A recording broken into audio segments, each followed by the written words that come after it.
Hey, what's up guys? It's me, Kevin, and I'm back. So today may re-review naman tayong bagong gaming headset. So ito naman very affordable sa halagang 1,499. Pero nakuha ko lang siya ng 1,200 I think kasi sa Shopee voucher na ginamit ko. Lalo pag naka-Shopee VIP kayo, may mga discount yun. So isa sa pinakamurang gaming headset ngayon sa market, Shopee and Lazada, ang Nikuma GT839. If I'm not mistaken, yun yung 839, yes. Marami po ibili nito, no? Marami ako nakikita magagandang review at mga okay na review or mga subtle na review. Pero usable pa talaga to. So inside the box naman is ito. Ito yung pinaka-headset niya. Yan, pero tabi muna natin to. Ang kasama niya is of course meron siyang manual. Yan. Tapos meron siyang wired mode. Ito yung pinaka cable niya, no? Pag gusto niyong wired, nandun siyang charging cable. Medyo cheaply made lang yung charging cable niya, no? Tapos meron siyang detachable na mic for calls, for students, ganyan, for class. Tapos ito naman yung dongle niya, no? 2.4 GHz. So meron siyang Bluetooth, no? Tsaka 2.4 GHz na wireless mode. Tapos ang kinagandaan nito, ito detachable to. So yan, pwede yung ikabit sa Type-C nyo na laptop. Very useful to, no? I really like the option. Pwede siyang USB, Type-A, pwede rin siyang Type-C na ganito. So yan, very useful. Tapos ito yung niya, headset itself, no? Claim nila is sa battery sa around 800 milliamps na battery, 45 hours na usable. So niya, more than enough sa mga students, sa mga work from home, ganyan na, more than enough na yung 45 hours. So 2 hours pa lang charging, 2 hours ng charging, mapupuno na siya. So I think sulit na yon. Pero in terms of build quality, before the build quality, yung muna, connection. So medyo confusing dito, no? Dito yung power button, kasi yung default settings niya is naka-dangle mode siya. So nalito rin ako sa pagbasa, no?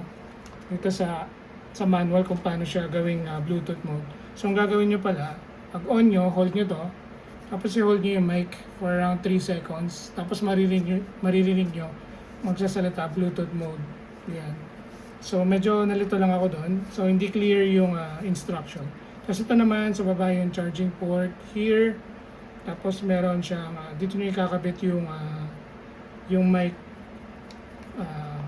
Yeah. So, ganyan yung itsura niya. So, may indication naman dito ng right and left. Build quality naman tayo, no? So, sa halagang ito, wala na ako i-complain, no? Kasi 1,000 pesos na headset. Very plasticky siya na all around. Very cheaply made. Pero hindi naman siya flimsy, no? Medyo may rigidity naman siya. Pero, yun nga, yung adjustment naman niya is dito lang. Yung clamping naman niya, force niya is hindi ganun kahigpit, no? So okay na siya. Hindi naman siya sasakit ulo niyo pag matagal niyo ginagamit. Tsaka ang gaan lang niya, no? 176 grams lang to. So hindi siya mabigat sa ulo. Tsaka to yung ito malambot malambot tong cushion niya dito. Breathable siya. So makakain niya yung tenga niyo kahit matagal niyo siyang gamitin. Ito naman is manipis yung padding niya dito sa bandang itaas. Pero breathable din. So in terms of build quality sa sa build quality, syempre may compromises yan. Hindi siya nata-turn, hindi siya magaganyan or madadala kung saan kasi naka-fix siyang ganito. So yun lang, medyo may downside yung ganun, lalo na pag gagamitin nyo sa labas, lalagay nyo sa bag nyo, ganito lang siya. So ayun.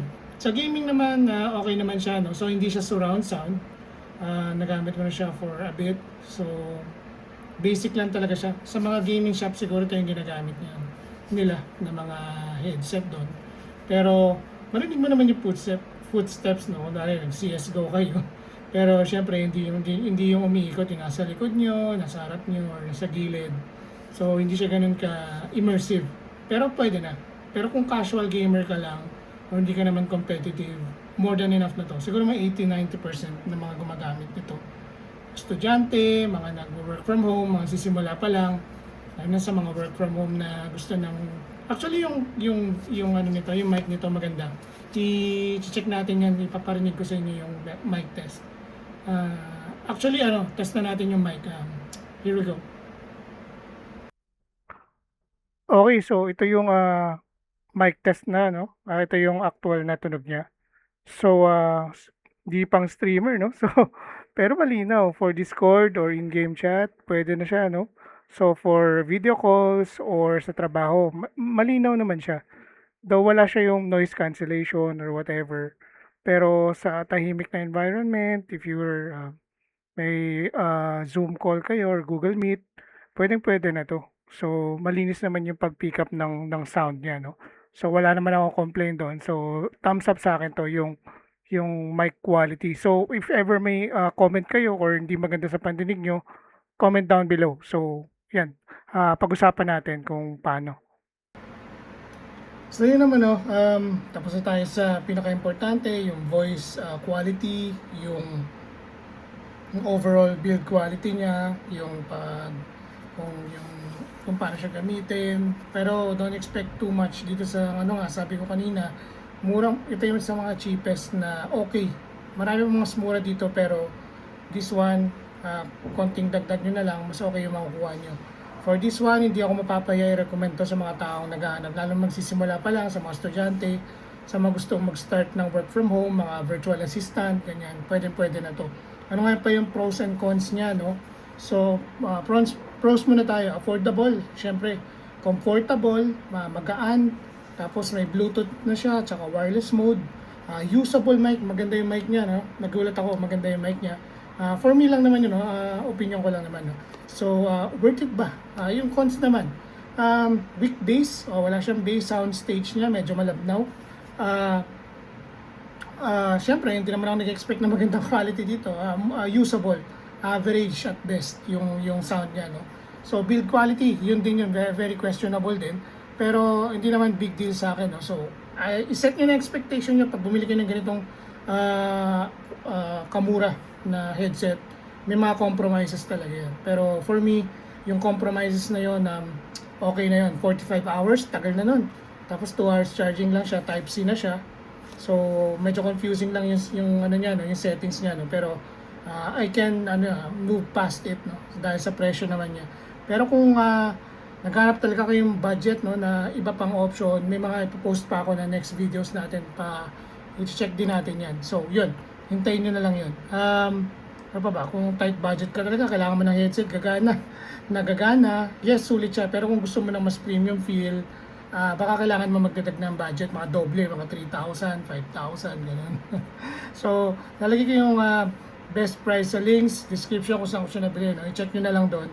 If ever may questions kayo, feel free to comment down below. Maraming salamat sa panonood. I'm also testing dalawa pang ibang gaming headset, no, na mura ang comparison dito. So, hintayin nyo yung video na yun. So, yun. Sana makasubscribe ka, no, for more contents. Maraming salamat. Thank you guys for watching. I'll see you guys on my next video. Bye. Yung overall build quality niya, kung paano siya gamitin. Pero don't expect too much dito sa sabi ko kanina, ito yung sa mga cheapest na okay. Marami mga mura dito pero this one, konting dagdag nyo na lang, mas okay yung makukuha nyo. For this one, hindi ako mapapaya i-recommend to sa mga taong naghahanap, lalo magsisimula pa lang, sa mga estudyante, sa mga gustong mag-start ng work from home, mga virtual assistant, ganyan, pwede na to. Ano nga pa yung pros and cons niya, no? So, pros muna tayo. Affordable, syempre, comfortable, magaan, tapos may Bluetooth na siya, tsaka wireless mode. Usable mic, maganda yung mic niya, no? Nagulat ako, maganda yung mic niya. For me lang naman yun, no? Opinion ko lang naman, no? So, worth it ba? Yung cons naman, weak bass, wala siyang bass sound stage niya, medyo malabnaw. Syempre, hindi naman ako nag-expect na magandang quality dito. Usable, average at best yung sound niya, no? So, build quality, yun din yun, very, very questionable din. Pero, hindi naman big deal sa akin, no? So, iset nyo na expectation nyo pag bumili kayo ng ganitong kamura na headset. May mga compromises talaga yan. Pero, for me, yung compromises na yon, okay na yon, 45 hours, tagal na nun. Tapos 2 hours charging lang siya, type C na siya. So medyo confusing lang yung ano niya, no, yung settings niya, no. Pero I can move past it, no, dahil sa presyo naman niya. Pero kung naghanap talaga kayong budget, no, na iba pang option, may mga ipopost pa ako na next videos natin pa i-check din natin yan. So yun, hintayin nyo na lang yun. Ano pa ba? Kung tight budget ka talaga, kailangan mo ng headset, nagagana, yes, sulit siya. Pero kung gusto mo ng mas premium feel, baka kailangan mo magdadag ng budget, mga doble, mga 3,000, 5,000, ganun. So, lalagay ko yung best price sa links, description kung saan ko siya nabili. No? I-check nyo na lang doon. If ever may questions kayo, feel free to comment down below. Maraming salamat sa panonood. I'm also testing dalawa pang ibang gaming headset, no, na mura ang comparison dito. So, hintayin nyo yung video na yun. So, yun. Sana makasubscribe ka, no, for more contents. Maraming salamat. Thank you guys for watching. I'll see you guys on my next video. Bye!